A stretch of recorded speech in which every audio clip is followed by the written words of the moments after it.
Hello and welcome to Habano News. I am smoking a Veguero Santo Tiempos. This in Switzerland cost around $10, 10 US dollars. So full leaf, beautiful cigar from Pinar del Rio, probably the cheapest Cuban cigar on the market, one of the cheapest. Full strength. This is definitely my taste. Beautiful cigar. So as you could see on the thumbnail, they've arrested Mr. Chen Zhi, the shareholder of Habanos. He's wanted by the US justice system. I made a video on the 23rd of December, and there are a lot of articles relating to him on the cigarsconnect.com platform that belongs to l'amateur de cigar. And if you haven't registered on the platform, there's a lot you can read. You can also subscribe to the magazine in French or English.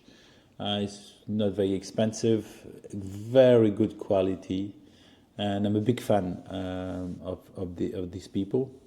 Always very sharp, no nonsense.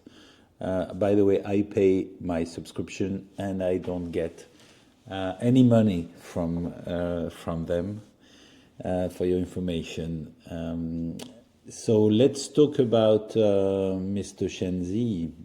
So Mr. Chen Zhi is, as you know, wanted by the U.S. government for really a lot of criminal charges, and he's even accused of slavery. And he was born in China, and he got citizenship of Cambodia, and he was very close to the Prime Minister of Cambodia.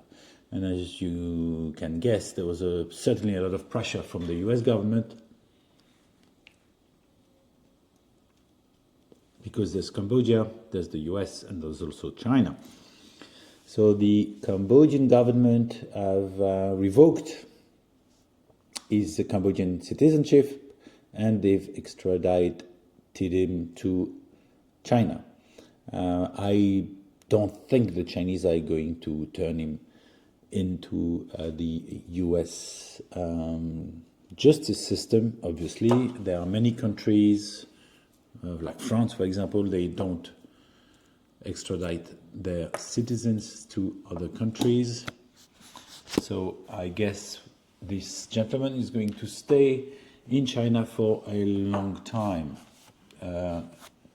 obviously, unless he wants to be arrested by the Americans.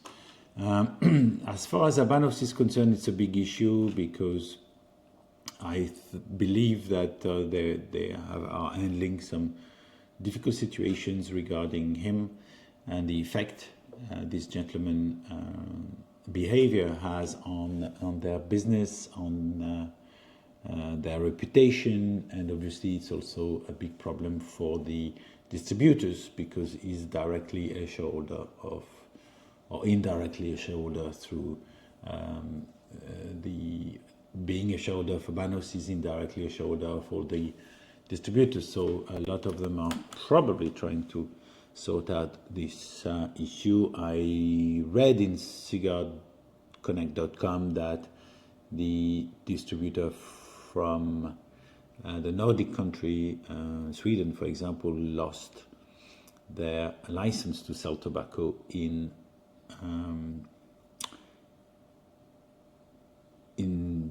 Sweden. Sorry. So I have to check on this information. This is something I saw. And that, of course, is a big issue if your business is to distribute Cuban cigars in a country or a few countries, and you lose your license in one of those countries, obviously. So it's a big mess, and I hope for Habanos that they can sort it out before the end of February, and they can just start the Festival del Habano with a new shareholder, and they can put this mess behind them. Obviously, there will still be the issue with the Trump administration putting a lot of pressure on Cuba and its government. And this, of course, we have no idea what's going to happen. And I can't even think about what's going to happen if there is no petrol in Cuba coming from Venezuela, because how are they going to put petrol in the cars, and how they're going to have even air conditioning or electricity. I don't know what the reserves are at the moment. So that's a big issue. And regarding Mr. Z, there is another problem, and this other problem is that, as you can see, and that's still in the article from Cigars Connect, so he's considered a fugitive, and this indictment has had significant repercussions for the cigar industry. In the Dominican Republic, so we're not talking about Cuba anymore, Tabacalera de Garcia, TG, the largest tobacco manufacturer in the country and the world, finds itself unable to sell its production in the United States due to sanctions imposed by the American administration on a whole series of assets belonging to Chen Zhi.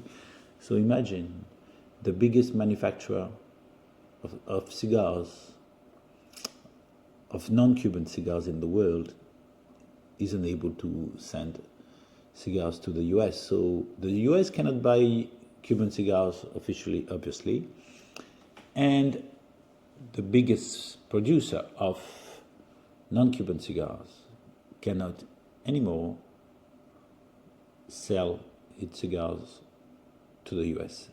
So this is a big issue for the people. Of course, it's a big opportunity for the other companies, the other manufacturers. For them, it's a big issue. They probably have to reorganize it and send it to